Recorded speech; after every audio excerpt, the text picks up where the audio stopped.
Hello everyone, sorry for running late. Welcome back to the Blind Press YouTube channel, and it is Coffee Stream episode 433. And this might look a little bit familiar to you guys since it happened on Wednesday, but we just kind of had some breaking news up here in Canada yesterday afternoon. Sources close to Trudeau are saying that he will be requesting the Governor General on Sunday to dissolve Parliament, thus calling a snap election. Now, we aren't scheduled to have an election until next year. However, since his last election in 2019, his government was reduced to a minority. And minority governments very rarely last the full election cycle. Mm-hmm. So, but there is a bit. I have a couple of articles, but before we read them, there are a bit of this is a bit of a, in my opinion, this is a bit of an ego move on Justin's part. It's a bit of a hubris move on Justin's part. I am shocked. I think he thinks that he's done such a good job that he is doing this as a kind of a shot at the other parties. I think he thinks that he's able to take it. I think he thinks that his party is able to take it. I fucking hate having to say this. I agree with him. I think that the Conservatives are way too weak. And I think O'Toole is no leader. There's been no vivacity or fire or passion it's been to coming do anything from the but wrong get rid of people. Trudeau. It's been coming from the wrong people in the Conservative And Party. BP, from the interactions I've had with just, Johnny on the street or, my Uber drivers or whatever, people seem excited or happy anticipating vaccine passports. Yeah. Which is a stark contrast from everywhere else in the free world. Now, again, that's just, anecdotal. Yeah. That could just be stupid people thinking stupid things. But it has me worried because dissolution of Parliament and the vaccine passports, it might be able to get slipped in under the radar with some kind of bullshit, quote-unquote, executive order type deal. So I don't know. I'm a little bit worried. I'm always, there's always a bit of, cynical hope that there will be enough people around the country that are tired of the non answers. Oh yeah. That are tired of, like, even if he's reelected, just on what's been discovered in the unmarked graves this year, that's just fucking sad. Considering the legacy that his family has with that whole situation, the fact that his father was in power while these schools were still operating, that his father was in power during the 60s scoop. Even just based on that, if he wins, that's kind of sad. But then if you add in everything else, the mishandling of the pandemic, the 3 separate scandals that his government's been in.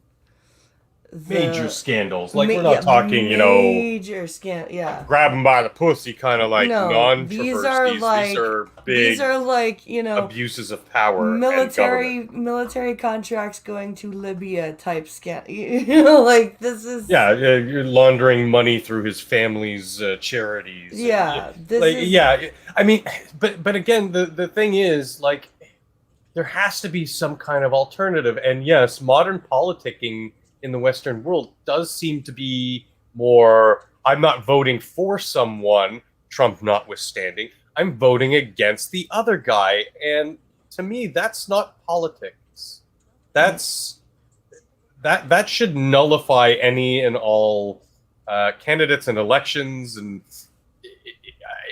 there's a little bit more detail to that I don't really want to get into. But again, I just don't see there being powerful enough opposition to stop him.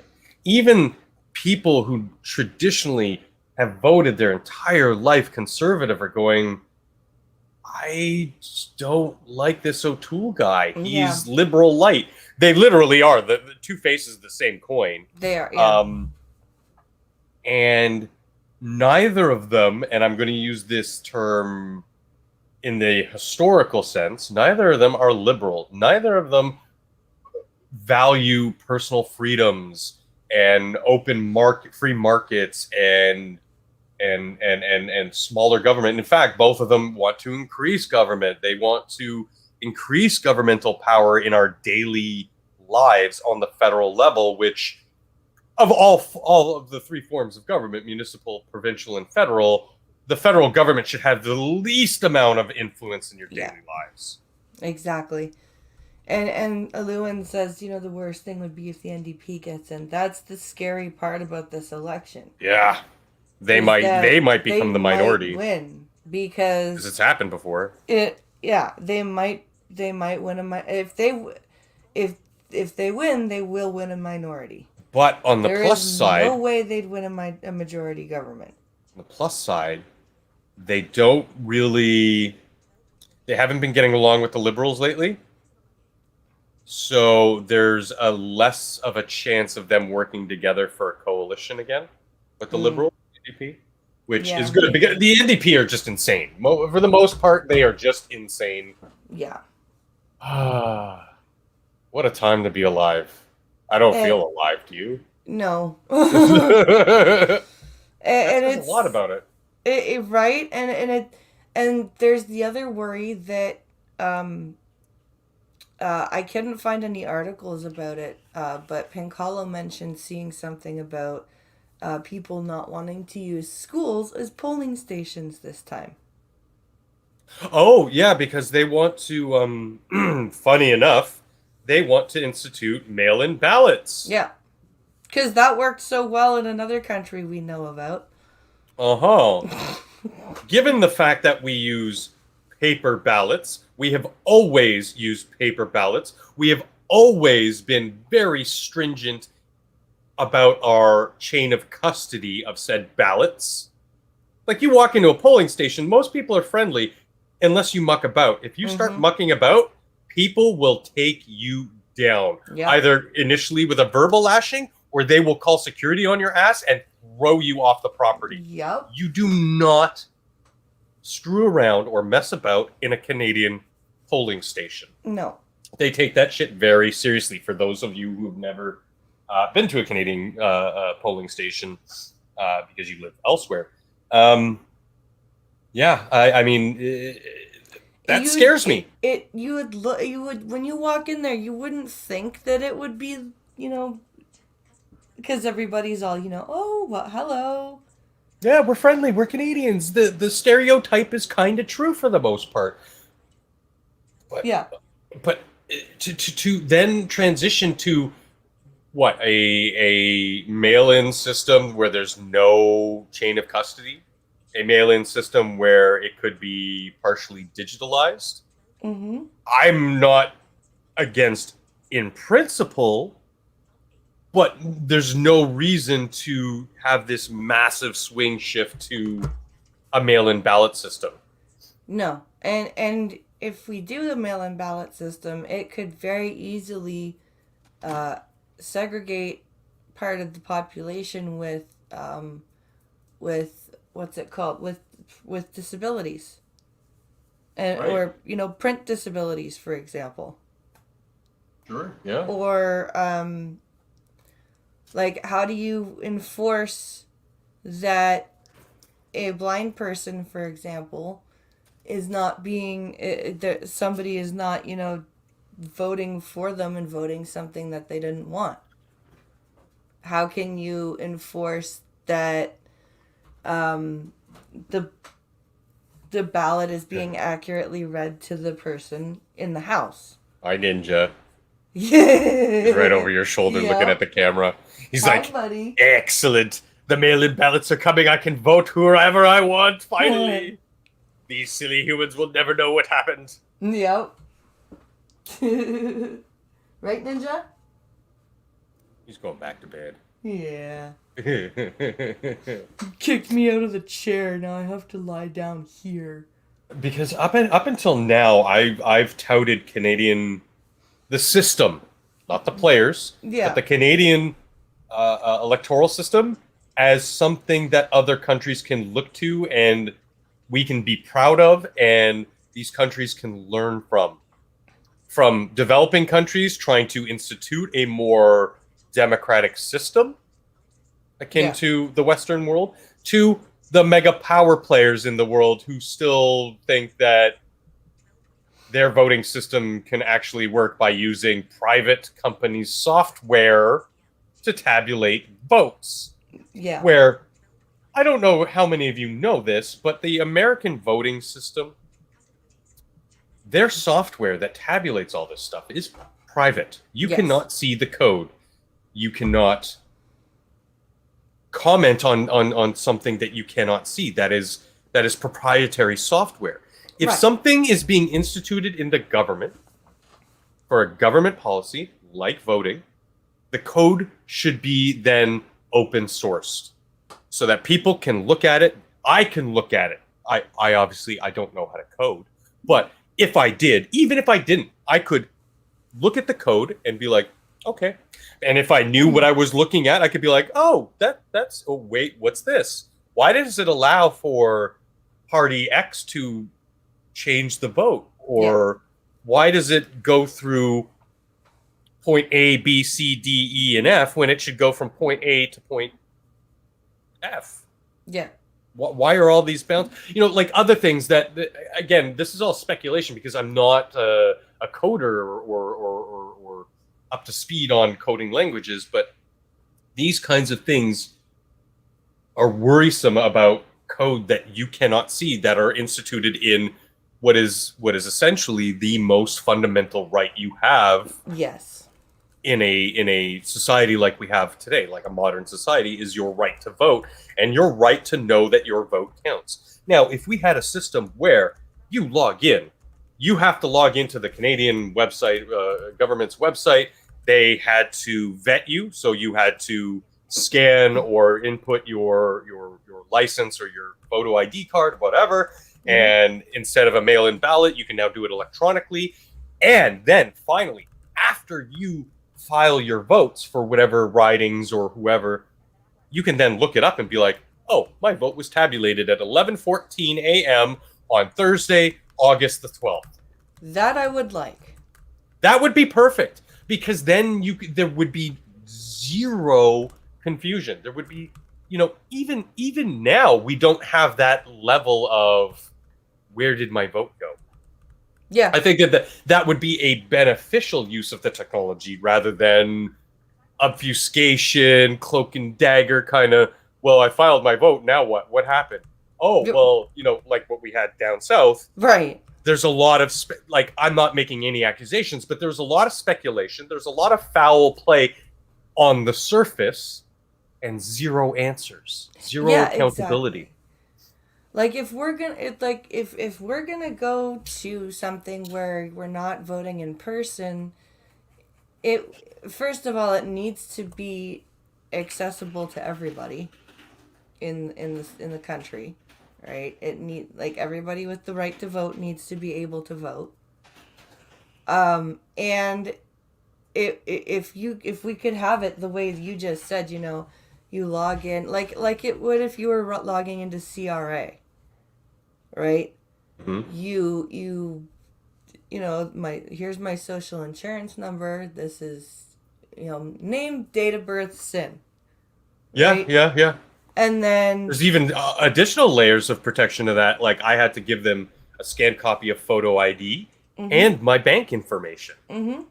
So that they can now have 3 points of cross-referencing. Yep. Which is great. Great. I want that level of security with my credit and tax information with the government. I don't want somebody who can just hack a password and get into there, because that's sensitive information. Now you have 3 points, 3 points plus of verification. Why would that be so hard to institute for voting? Again, I don't want this to be the mainstay, but this is a good alternative for people like you who would rely on a screen reader, people who live in the middle of buttfuck Nunavut, in the Northwest Territories, in hell, even in northern rural Ontario, where getting to a polling station might be a little bit awkward, or the local polling station only really services 5 people for an election. Seems like a little bit of a waste. I would agree. Costin. Sources close to Trudeau are reporting that he will be asking the new Governor General on Sunday to dissolve Parliament. I'm actually pulling up the CTV article. Yeah, let's get into that. This is. I wonder which source it was. Was it Bebop or Rocksteady? Was it Bebop or Rocksteady, do you think? I don't know. It was a Ninja Turtles reference. Sorry, I know we're both kind of tired. Yeah. It's a muggy Friday in Ontario. Oh God, it is. It's blech. It's very humid. Yeah, it's that time of year where the lakes really do us a disservice for a little bit of the year. I'm wondering how humid it will be when I go visit my my friend, because she's right near Lake Ontario. I'm wondering if I should text her and find out if they go swimming anywhere. Because I would hate to not do that and then go there and they'll be like, "Let's go swimming." Yeah, right now I'm showing it's only at 60% humidity, but yeah, it's got to be a little bit higher than that by now. Because I'm basically right on the lake. Pincalo had to turn on, because we've got this dehumidifier. And he this morning he came down to the basement. It was 75% humidity down here. He's like, okay, on goes the dehumidifier. Ugh, I hate because this AC was on, so it was damp and cold. And he's like, yeah, let's fix that. So this is from CTV. So it says, PM Trudeau expected to launch federal election on Sunday, sources say. So for my American friends, when this says request to dissolve Parliament, so there's 2 things that the Prime Minister can do. He can prorogue Parliament, which means he can put an end to the current session of the when they go back to the House of Commons to do political stuff. When they yell at each other on the floor. Yeah, when they go back to yelling at each other, he can say, okay, no, we're going to close Parliament for a month maybe, and that's what he did when they were digging into that charity, into the We charity. He actually called a halt to a session of Parliament and prorogued Parliament for, I believe it was, a month. Yeah, basically using his powers as censorship of political discussion on the floor. Yeah. So this is him asking the Governor General to basically dissolve the entire thing, and this would mean that since there's no government, that we have to elect a new government. And this is what's called a snap election. And these can be caused by this particular political maneuver, what Trudeau is doing, or by a no confidence vote in the House of Commons, of which a budget, something like the budget, is one of those things, is a confidence matter. So this is an interesting move by Trudeau, because we just there was just a motion in May, um, basically saying that there shouldn't be elections during a pandemic. Um, now, It's because it wasn't expedient for them. a motion is not the same as a bill. Okay, so a bunch of Americans, when this happened, was saying that there were going to be no more elections in Canada, and that's just simply not what that meant. That was kind of a way of, I think they knew that Trudeau was going to try this, Yeah. and this was kind of their way of saying, okay, well, we all think we shouldn't go to the polls during a pandemic, so if you make us go to the polls during a pandemic, now you look like a dick. That was their move. That was their political maneuver. Yeah. And I mean, you like the title of the stream says, you called it. Yep. You said that basically, I'm paraphrasing, that because it wasn't politically expedient for Trudeau's cabinet, that they were going to hold it off and then try to sneak it in when it was more expedient for them. And like you were saying before, you think that they think that they can get away with a good win this time around. Yeah. And the sad thing is there's not really a good pick. We can thank Rebel Media for that bullshit. Yep, we can. Because Rebel Media went all apeshit when that motion happened. Yeah, well, they are just the conservative version of reactionaries from the left. Honestly, the Rebel Media kind of makes me think of right-wing TYT.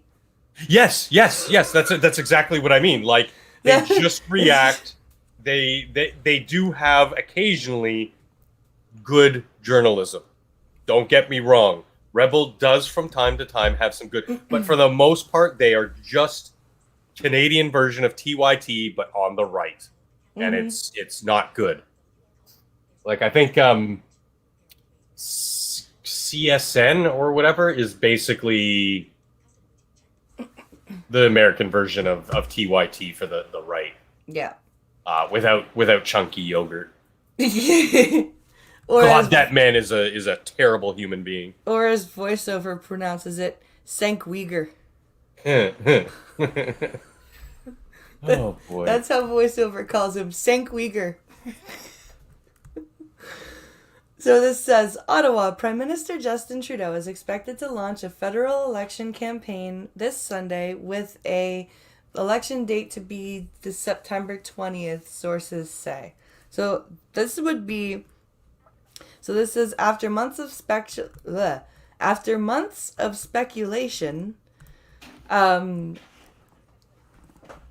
God damn it, voiceover. Cooperate with me, will you? After months of speculation over the prospect of a pandemic election, sources speaking on a not for attribution basis, Trudeau will visit Rideau Hall this weekend and asks Mary Simon ask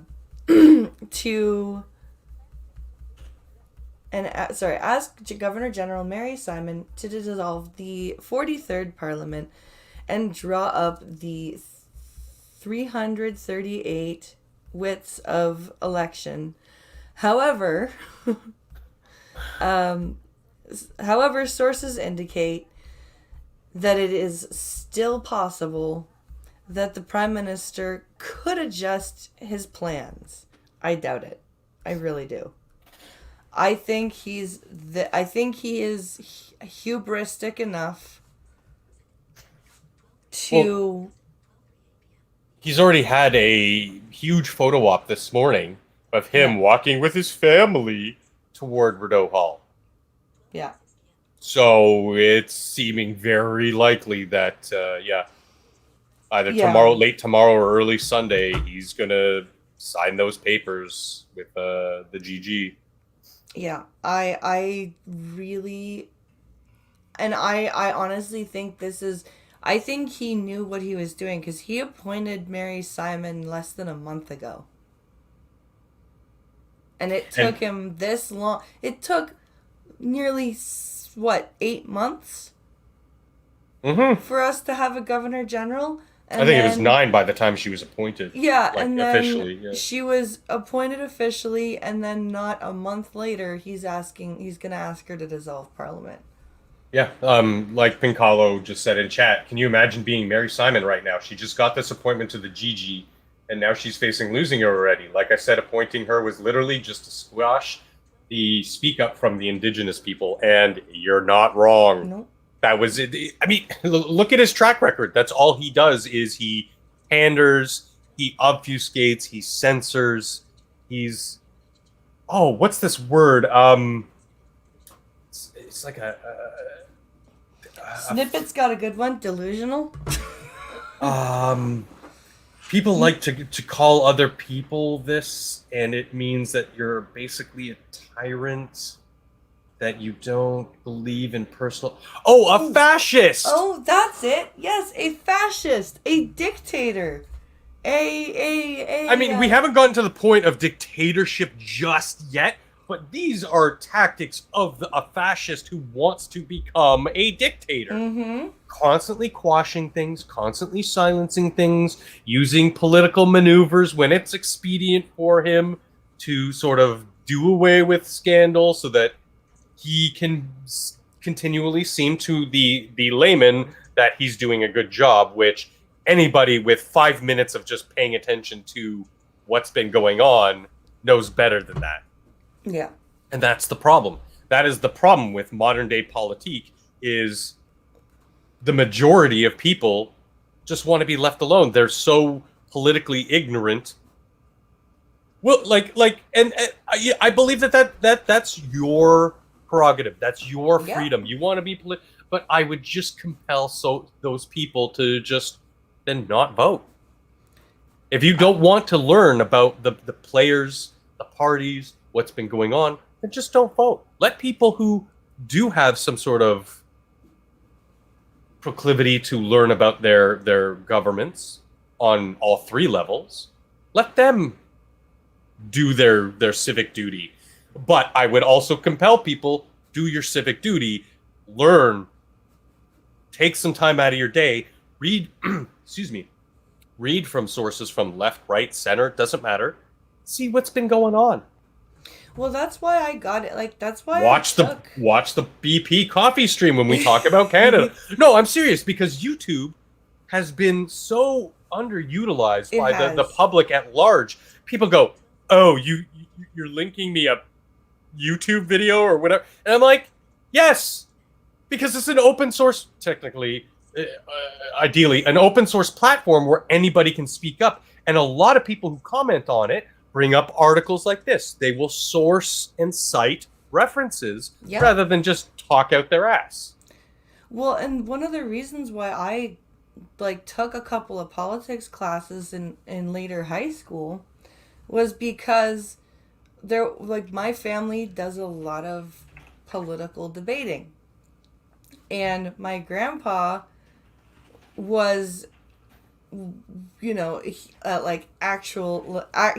spouts actual racist bullshit, right, on one side, and then on my mom is a very, very, very much university educated liberal thing, capital L liberal, like me. Not, no, like well, a classical. Not a classical liberal, like a party like a libtard liberal. She's okay, very activist, more. This is why I hate you Americans for misusing the words liberal and conservative to sort of, and this is why I hate the names of our parties, because it gets so confusing when you're like, oh, well, they're a liberal. What kind of liberal? Do you mean like classical liberal? Do you mean liberal libtard? Do you mean liberal party member? Mom is an interesting creature because she still has a working brain. So some things that happen make her go, okay, this is weird. But she will then,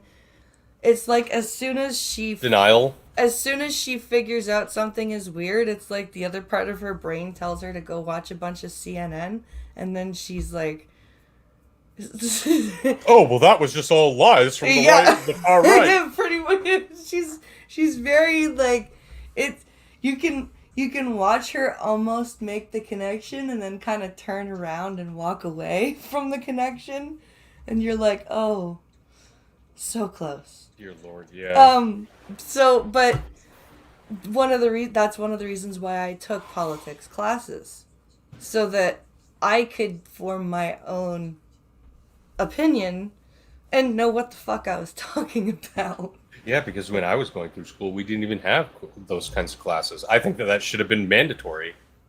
Yeah, and when I took them, they were electives. They weren't a compulsory course. It was just like one of those grade 11, grade 12 Sure, yeah. elective courses you could take. Thank God my teacher was the same guy who taught us history, and he was a history teacher that actually liked teaching history and gave us the textbooks because he was required to.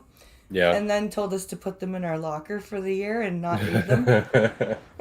Yeah, we had civics class, but it didn't deal with, Canadian politics. It was a very micro level form of civics. Yeah. Mostly dealing with, day to day, almost touching on municipal, but even smaller than that in just like how we deal with other people and blah, blah. And I think it should be the opposite. I think we should learn how the government works, our government, how Parliament works, etc., how elections work, and the history of the parties, the various parties that are in play right now. So this goes on here to say, if the campaign kicks off this Sunday with an election day, September 20th, the 2021 election campaign would be 36 days, the shortest possible campaign by election law, allowed by election law. So this is another thing he's trying to do to hamstring his opposition. Sneaky. He wants to call a snap election, and he only wants to give his opposition 5 weeks to campaign. Yep. When for the last several years, all the media cameras have been pointed at him. So that's a distinct unfair advantage. Yes. So this says triggering the election means that Canadians would be in for at least 5 weeks of campaigning, seeing the federal party leaders crisscrossing the country and pitching themselves, their candidates, and their platforms under ongoing COVID-19 public health restrictions. So that is an issue that debating would probably be harder, like with all these restrictions. Could you imagine? The podiums would be like freaking 2 meters apart. or we'd have like teleconferencing debate. And of course, the 36 days, half of that would be in Southern Ontario and Southern Quebec? Yep. Because fuck the rest of the country, who cares about them? That's not my opinion. That seems to be the opinion of these political leaders and the people who are okay with our system as it is. Again, remember, Trudeau ran on political reform. Yep. And quickly 180 on that. Costin has a great point. He says in a pandemic, it should be as long as possible. Exactly. Yeah. To not have people rush. And, it also reminds me that my local polling station is an old folks' home. And so this is also really sneaky timing of Trudeau, because it's not only is he giving his opposition literally basically no time to campaign properly. They're also going to be campaigning right when everyone is focused on getting their kids back to school and worrying about all the COVID crap for their school. So they're not really even going to be paying attention. Yeah, by design. Definitely by design. And the sad thing is that the general public isn't going to pick up on this.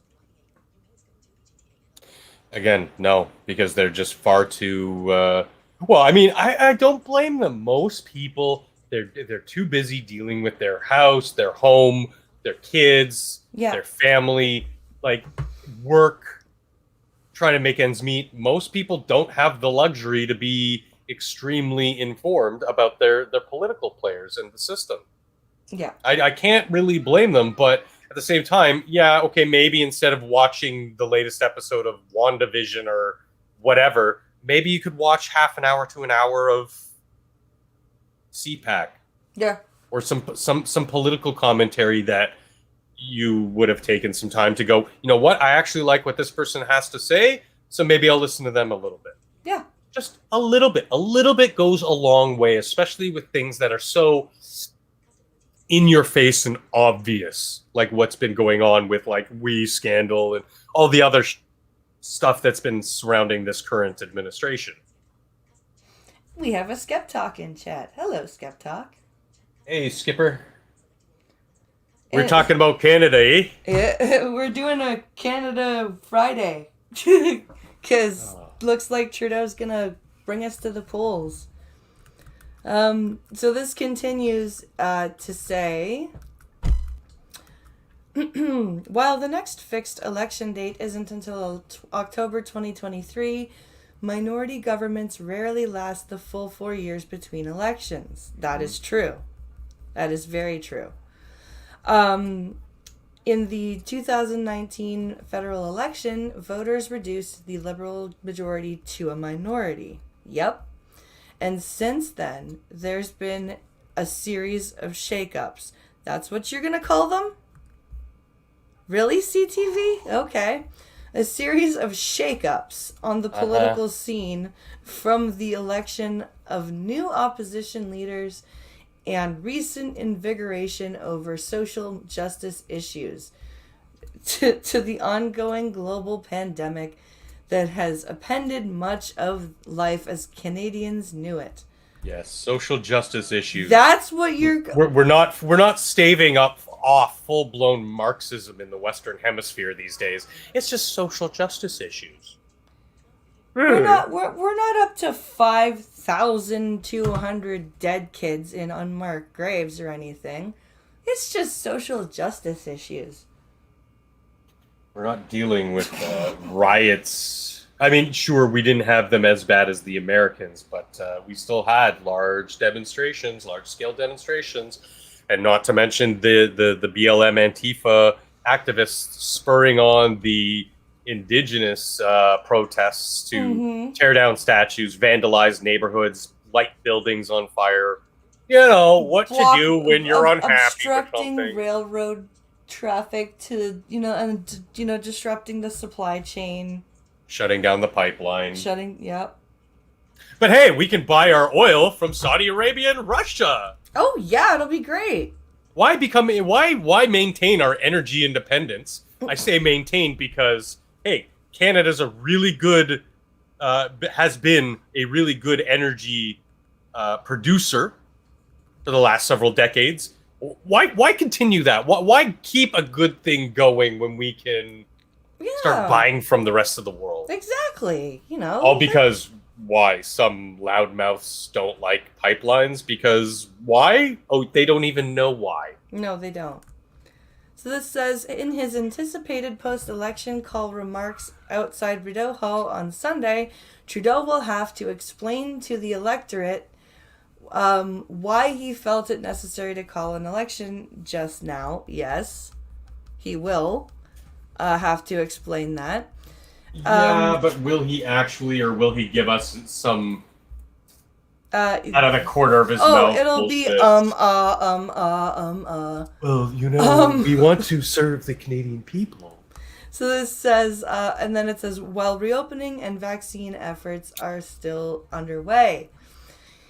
The news was first reported by Reuters and came just as Canada's public health officer, Dr. Theresa Tam, announced that Canada has, the country has now entered a fourth wave. Of course it has. of the pandemic driven by the Delta variant and mostly impacted by the unvaccinated. Yeah. It's funny how the Delta variant just like sparked up globally overnight. I'm not even gonna go that way. I don't want to get you in trouble. And I love how they're shitting all over people who haven't gotten vaccinated when it's been proven that people who are vaccinated are still catching and spreading COVID. Like, it's been proven that people have been getting the Delta variant and spreading it after being vaccinated. Yeah, sure. So, how can they be blaming the unvaccinated? And yes, Seamus, Maxime Bernier was arrested and charged. Yeah. Because blah blah blah COVID blah blah blah. Yeah, I mean it's just more silencing of political opposition. I'm sure nobody in the federal government gave two shits and were actually probably spurring on the local police to arrest him. But we don't talk about that. So this goes on to say, we have been closely monitoring increases in COVID-19 activity across the country, and the latest national surveillance data indicates that we are now in a fourth wave. National surveillance data, Jesus Christ, that's not creepy. That a fourth wave is underway in Canada and that cases are plodding along a strong resurgence trajectory, she said. There are currently more than 13,000 active cases in Canada, more than double from late July. So this says, with cases on the rise again, it would be up to the electorate to decide whether Trudeau deserves another chance to steer them through and out of it. No, he does not. Or whether it's time for a change. Highly. Mm-hmm. More than. Both, so it says, both Conservative leader Aaron O'Toole and NDP leader Jagmeet Singh have spoken out against a snap election, though both opposition parties have been engaging in pseudo-electioneering all summer. Mm-hmm. Really, CTV? They don't have a choice. Mm-hmm. Wow. They don't have a choice. What do you want them to do? Sit on their asses and do nothing and not talk to the people? Well, yeah, of course, when they know what's coming. Because Trudeau increases their funding every year. More tax breaks for outlets like CTV.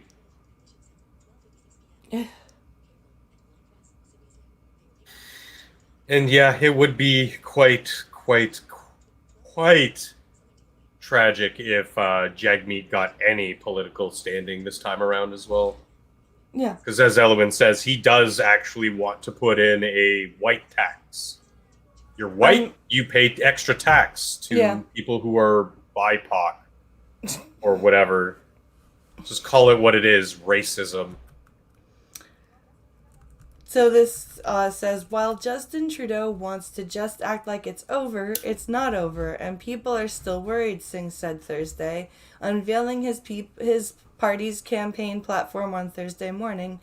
And if Justin Trudeau was listening to the people and their worries, he would not be holding a selfish summer election. I hate to admit it, but Singh is right. I don't like Jagmeet Singh. I don't like him. But he's right. This is a completely selfish move here. Yeah. This is a complete ego trip. Unfortunately, it's still within his power as PM, so we're going to have to deal with it. But I just hope that the players involved, sans Jagmeet, actually, maybe, yes, O'Toole is the face of the party, might not be ideal, but some of the other members, representatives will like if he inspire people to vote yeah, like against the liberals. If he relies on people like people like Polyev and there are a couple of other ones that I can't remember the names of right now. But yeah, that's the problem. They need to get that brand recognition of those representatives out, because right now Polyev is like superstar number one for the opposition. Yeah. And even then, not a lot of people, normies or whatever, have heard the things he talks about. Yeah. Which is unfortunate. It is. Jetting off across the country over the last few weeks and resuming in-person announcements, Trudeau deflected Trudeau deflected suggestions that he was conducting a pre-campaign test run or eyeing a visit to Liberta Hall, though he has spoken repeatedly about how, in his mind, Parliament has become toxic and unworkable due to oppositional obstruction. He claims the other parties have rebuked, given the Liberals were still able to pass key bills and maintain the confidence of the House of Commons. So he's basically laying this all at the feet of the opposition. Of course, deflect. All while acting... The Parliament has become toxic and unworkable. Yes, you're right. Due to the opposition. No. Sorry. Your biological Wrong. and technological distinctiveness will be added to our own. Right. Resistance is futile. You will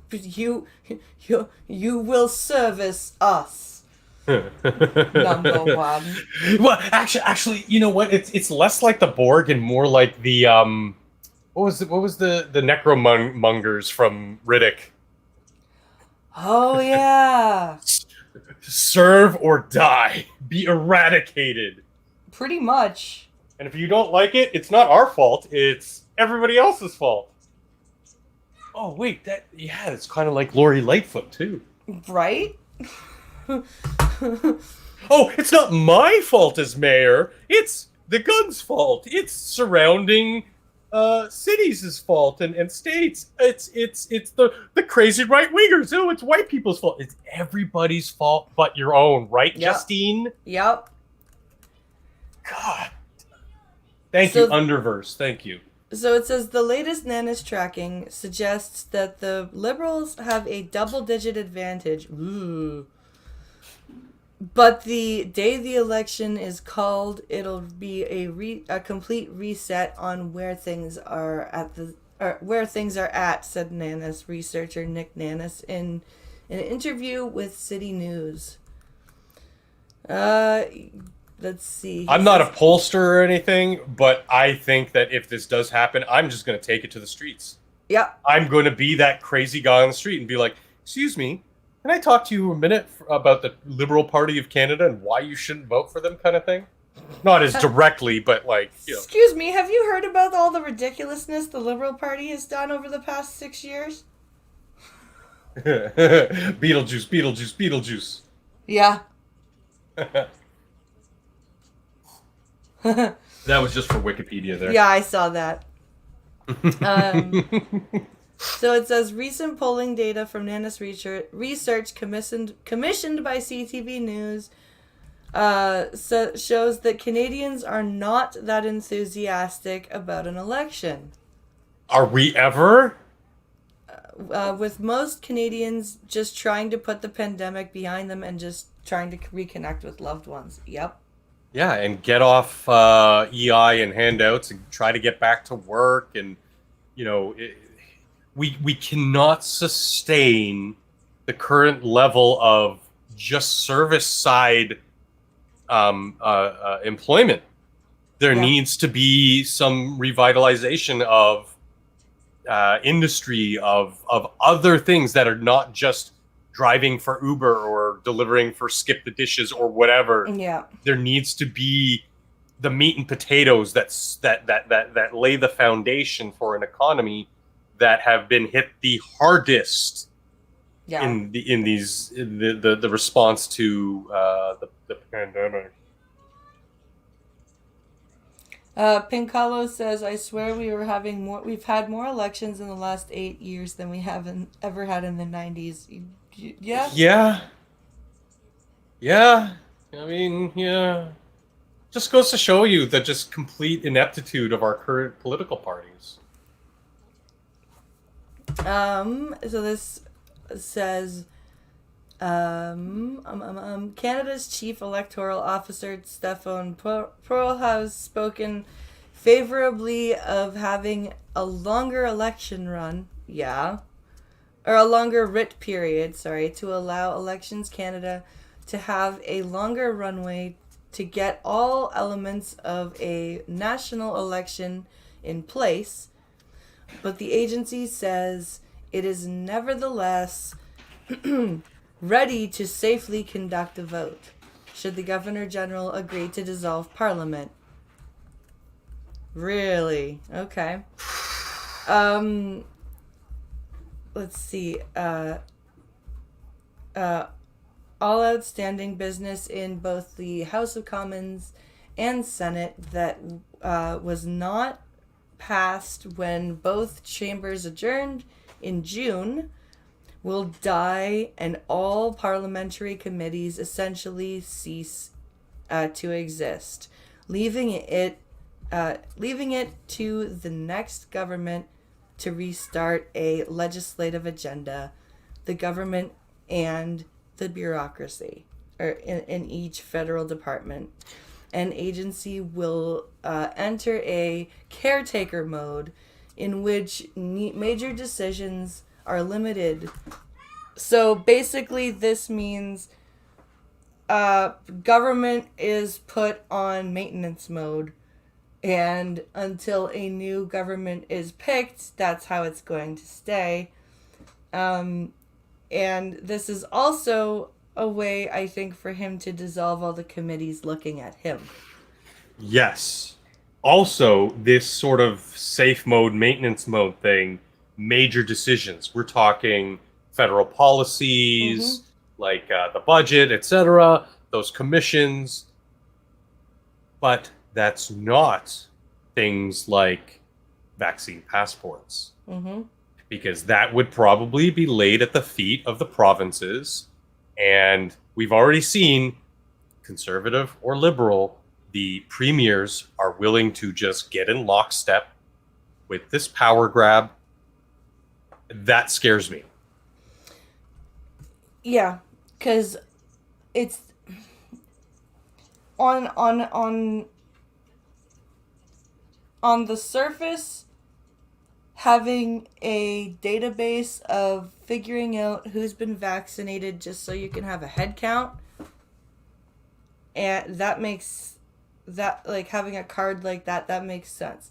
But the problem is that it's being used for more than that, and it's being used to further the divide between people who are vaccinated and people who either are choosing not to or just straight up can't. And that's not okay. Yep.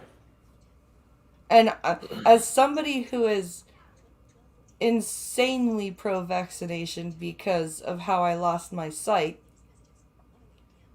I'm not okay with that. I'm not okay with people using other people's medical status against them.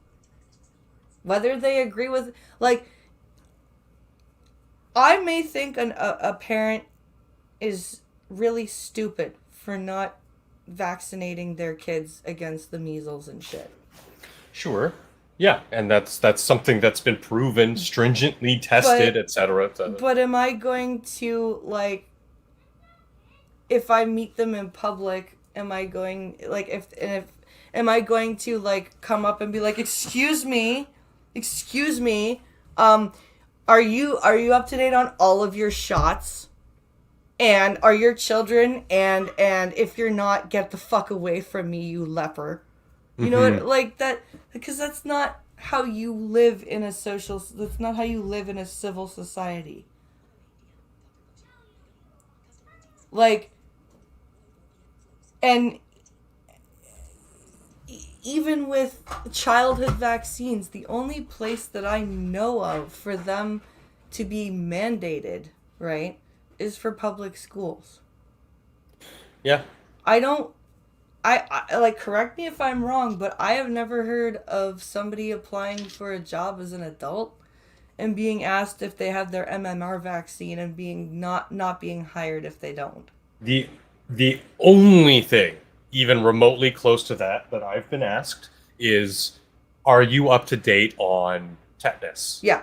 Because obviously if you're working in an industry where that can be a potential threat to you, makes sense because you're preventing yourself from, if you're working in the mud doing construction, you're working with concrete and steel, and you want to make sure that the person's not going to get tetanus. Or working in the kitchen, you get cut on the corner of the table or by a knife or whatever, you really want to make sure you have tetanus. It makes sense. But not once has anyone ever asked, if outside of school, grade school, not even high school, but grade school, do you have your MMR? Do you have your polio, et cetera, et cetera, et cetera? And at no point ever has anybody said, oh, do you have your flu shot? Yeah. Which, sure, this is a little bit more serious than a flu shot, but on the grand scale of things, it's in that ballpark. Pincalo says, I just saw the cards for Manitoba and they're pretty basic. Yeah, he described to me what they are. It's like a blue card with your name on the front and like a little barcode on the back. Mm. And you scan it and it tells you that you've had your shots. And as a head count thing, that's like that's as far as I'm okay with, like as a head count to see who's gotten their shot for like stats purposes and whatever, right? And for making sure you're not like keeping track of who's got the vaccine. But the minute a service asks you to provide that card so that you can receive that service or not receive that service because you don't have it, that's where I have an issue. I don't think, and I think, yeah, like I said, I can see why it's like to have, like I said, to make sure that everyone's got it, to keep track of who has it. But the problem is that we've gotten ourselves into this whole, you're either we are literally living collectively that one phrase that George Bush said in his speech announcing Operation Iraqi Freedom. You're either with us or against us. Mm-hmm. That's what we're living right now. Yeah. And the shitty part is that these passports are going to be used that way, whether it was intended that way or not. Well, I mean, did you read the article about the concert that was, I believe, Florida, where the tickets were $18,000. If you showed proof of vaccination, they were $18. Oh my God. And that's basically just saying, okay. If you're wealthy, you can afford to do anything. Damn the passports. And the article specifically spoke about this one woman who was unable to, for medical reasons, to get it was highly recommended she did not get the jab. And so she's like, so what? I can't. Mosasaurus? Awesome. High five. Yeah. Way to go, Alex. She can't get the vaccines, any of the vaccines, so she can no longer go to concerts. Like, yeah, this is ridiculous. It is. That's so my ridiculous. problem with it. That's the problem, because our society has developed into this with us or against us crap, that even if we have these things for a good intention to keep track of who's got the vaccine, it's going to turn into You don't have this card? Go away. You are unclean. Well, it'll come to the point where to get on a bus, you'll have to flash that as well as your bus pass. You'll have to flash that to go into the grocery store. Like they're basically setting up the groundwork for a two class system, Yeah. and that second class will not have access to even things like basic needs because fuck you, that's why. I don't think that's right. I don't, regardless of what your stance is on the jabs and the pandemic itself and all that, you should be able to look at this and go, that's not right. No. But again, I see too many people in my real life who are all too eager to, oh, I can't wait until we get vaccine passports so life can get back to normal. That's Excuse not me, normal. what? How is that going to get back to normal? What part of having to flash papers, please, is going to bring us back to normal? It's not. It's just another level of bureaucracy. It's just another level of control on the average person. And a whole bunch of people, regardless of their race or whatever, are going to be otherized and ostracized from society. Again, the people who cannot take the vaccine, a bunch of people who are in perfect health who do not need it, or who have sat down with their doctor and their doctor decided, well, yeah, no, it's not important. You don't need it. Mm-hmm. And again, I don't want to get you in trouble for this, but again, we have to. I even have a hard enough time calling this a vaccine. It is experimental medication that is being forced on everybody. Yeah. I don't see this as any different than the Tuskegee experiments or similar freaking things, because we had, I should say, a system of very stringent checks and balances for these things. Yep. And I thought that Health Canada would have actually stood up against it. But they caved as soon as Trudeau rolled up with a dump truck full of money. Health Canada caved when they said, "Whoa, whoa, whoa, whoa, whoa, whoa, whoa, whoa, whoa, whoa! Before you start rolling out these experimental vaccines to all of Canada, we want to make sure that it passes our checks and balances." It didn't, but they got a whole buttload of money for funding, and suddenly they were silent on the issue. How could you, Krusty? Camp Krusty was a nightmare. They drove up to my house with a dump truck full of money. I'm not made of stone. I mean, it's just, it's so blatant. Yeah. And the common plebs are just like, yeah, please, more authoritarianism. It's not good enough that people do or do not. It's I need to know if they did or didn't. Yeah. And again, that's embedded in our Charter of Rights and Freedoms, our medical privacy. Yeah. So to end off the article, it says, here is the seat breakdown heading into the campaign. So we have the list here. So the Liberals, the Liberals have 155 seats. The Conservatives have 119. The NDP has, let's see here. Oh, the Bloc Québécois have 32. Well, that's 32 too many. Sorry. The NDP it's 32. It's 32 better than the NDP. The NDP have 24. They have a long. I'd rather have the right reactionaries from the Bloc have more seats than the communists in the NDP. Independent parties have 5 seats. That's just me, though. And the Greens have 2. I'd like to see independents gain more traction. Yeah. But seeing that the NDP have 24 seats, I don't think they're gonna pull enough seats to even get a minority. That's a big, That's a big ask. yeah. I mean, even just from looking at the numbers, I think it was 2 weeks ago when I was looking at the numbers. I even think that the Liberals will probably go down to the low 40s, 140s, and that Yeah. NDP, Green, Bloc, and Conservative will gain a few seats here and there, sprinkled.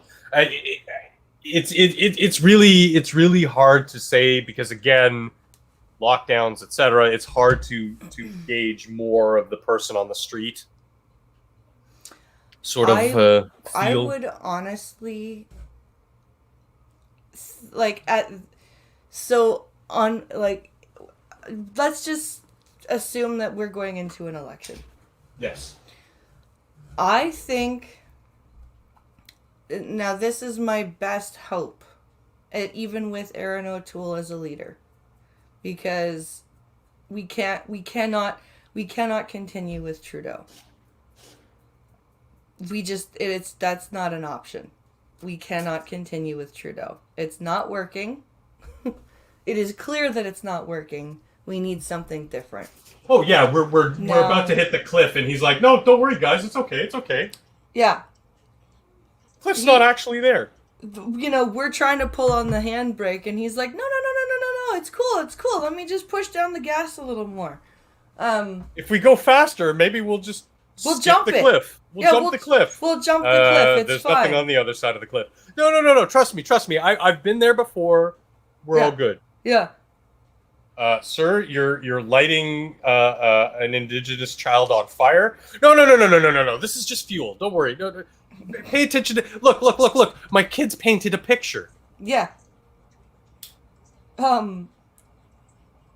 So I'm thinking the Liberals are they're going to, I think, honestly, mostly because of the Indigenous stuff, because I think that's really one of the biggest things that's going to affect them. Mm-hmm. The problems with the Indigenous people and the fuck up during the pandemic and how they handled all the CERB stuff. I think they're going to go down to probably low 140s, maybe even 130s. Yeah.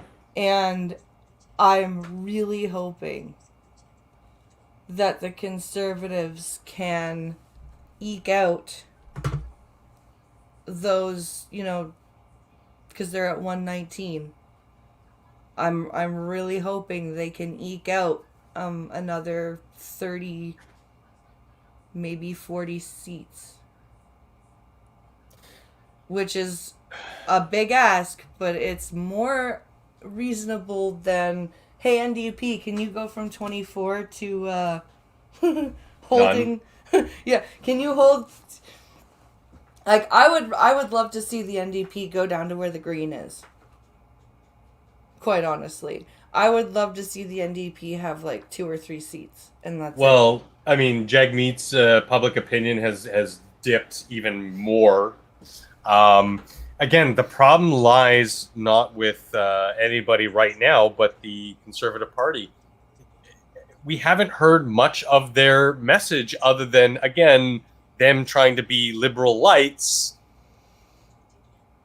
And that's not going to get you votes. And this is what scares me is I think that the Conservatives aren't going to get the votes. I think other people will, whether or not it's independent. Yeah. I'm hoping PPC can get some, but that takes away from the Conservatives. Maybe they can garner some of the liberal ridings away, but again, that's not helping the bigger picture. I'm never ever going to be one of those people who will ever say, "Oh, well, you're taking the votes away from the Conservatives. You're helping the Liberals." No, sorry, that's not how politics work. You vote for the representative that you believe in. The rest is out of your power. It would be very interesting if, because of all of the bullshit from the main 3 parties, if the PPC actually wins enough ridings to gain seats in the House. Mm-hmm. But it's going to be tough again because the only people who are voting for them are the informed, the people who are online savvy, who pay attention to commentators and the actual news. I don't Yeah. think that that's enough. Like No. somebody mentioned Viva Fry. Yeah. Very smart guy, but how many people are there going to be in any given riding to actually vote for him? We've seen that through politics in the big three: United States, Canada, and the UK. These online personalities, yes, they have a huge following online, but there's people from out of country, Mm-hmm. and more importantly, there's people from outside of the ridings that they're running in that don't know, and so that doesn't your online popularity does not help you. You still need to have good messaging on the ground, and even that is going to get you crushed by the mainstream corporate media and by the opposition from the liberal conservative bloc, NDP, blah blah blah blah, people who are already established. And Illuin brings up a good point. She says, and people are looking at the Conservatives and looking at Doug Ford and painting all Conservatives with that brush. Yeah, even though he's like right there in the pocket of Mr. Trudeau. Yeah. Yeah. Like super in the pocket of Trudeau. Yeah, it's the whole back and forth of, oh, well, what? Why is the Prime Minister's, the federal government's response to COVID such crap? Oh, well, no. What you have to understand is we let the provinces decide. Yeah. Oh, Mr. Premier, why is your response to? Oh, well, we're just following federal mandates, and it's just that vicious back and forth cycle of no accountability, zero accountability from both aspects. And it's so frustrating. It's so frustrating. Sadly, People's Party of Canada is guaranteed to not win. Yeah, Costin, I think you're right. I don't think anybody's making any sort of delusions that they'll win any significant. But you know what? The NDP started somewhere. Yep. The NDP started with no seats, and over the years, they've gotten some seats here, a lot of seats there. What's that? I think isn't this the most that they've had? 24 in a while. No, I think this is low for them. Is it? I could be mistaken. I need to look. I'm not too sure, but I need to look at their. I know that they. I remember when they had like in the teens of seats, like when I was like way younger. I remember when the NDP federally was where the Green Party is now.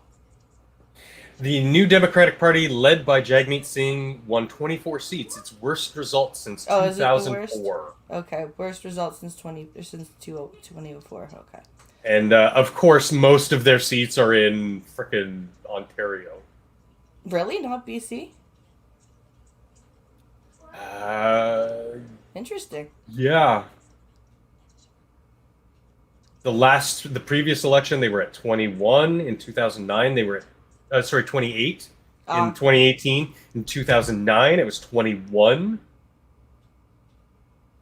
Yeah. So they're hovering around the. Yeah, and they always do that. They've become more of an alternative for traditional liberal voters who are just disenfranchised with the Liberal Party itself. Because I know, like my eldest sister and a good friend of mine who's, these are well-off-to-do people who just do not want to vote for liberals, so they vote for NDP, and it's like, why? Yeah. Oh, well, because they're basically liberals, but they are part of the party. I'm like, no, they're not. They're not anything like liberals. I'm sorry. They're at best socialists, at worst communist Marxists. Led by a terrorist sympathizer, but that's terrorism on the other side of the globe. Who cares about that? When he stood up and said that we should be, for Palestine, I was like, oh my God. You can be for basic human rights and freedoms without being for a terrorist organization. Yeah. Or body politique that is ran by a terrorist organization. And he actually said that we should stop sending arms to Israel. It's like, really? Do you know how it's a bit of a touchy situation, because I know that there's a lot of, on both sides, anti-Israeli sentiment. But do you know that there's so much benefit that United States, Canada, UK, we get in these types of deals? Mm-hmm. They are backroom deals, and I don't like that. For sure. But, you know, we get a lot of people who are very well versed in cybersecurity. Mm-hmm. A lot of innovations that they do. They're turning desert into sustainable agriculture plots. Yep. And they have been for the last 4 decades. We're getting these kinds of innovations in return for, yes, we are giving you military support and all this, and, you know, blanket funding and stuff, which, sure, that can be criticized. But the fact that we're just doing business with people, I think, with them as a nation, I think is a good thing. And it's not just cybersecurity we get from Israel, like medical science, medical research. Yeah, that's Like what I'm saying. Like, they do a lot of advances good in work there medicine that we are happen over benefiting in from. Israel that we get. Yeah, it's, you know, it is definitely a symbiotic relationship. Yeah. I just see a lot of commentary online, and I kind of just brush it off because I'm like, okay, you obviously, but it's just like, well, we're giving them a whole bunch of money for nothing. And it's like, no, that's not how these backroom deals work. Nobody gives away something for nothing. All right, my friends. So that was our take on the very likely possibility that we will be going to the polls up here in Canada. We hope you enjoyed yourselves. Thank you for watching. And tomorrow we will be doing Star Trek, and we will be doing Functional's wonderful topic of weaponry, weapons of war, from Federation weapons to any type of weapon that we could think of in Star Trek. From the lowly Mark II phaser, the thing that looks like a garage door remote, to the glorious quantum torpedoes of the USS Defiant. Oh, and everything in between. Yes. And I hope that something happens this weekend, whether for better or worse, so that maybe next week we can talk about it a little bit more. Yeah. I know you Wednesdays with Skep, but if something happens and it's big on Sunday, maybe we should get together even for 20 minutes to sort of quickly discuss it on Monday. Yeah, probably. If you have a Definitely. coffee stream, just so we can see, okay, you know, BP was right again. Go figure. Yeah, I'll you are really good at predicting these politic things in the Canadian scene, because it's so hard to tell sometimes from someone who, yes, I like to try to be as informed as I can, but you are really good at predicting these things. Well, thank you.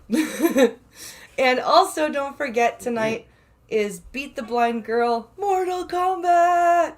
I'm God damn it, I will at least get to master rank. I'm hoping to get the demigod before I go away to see my friend.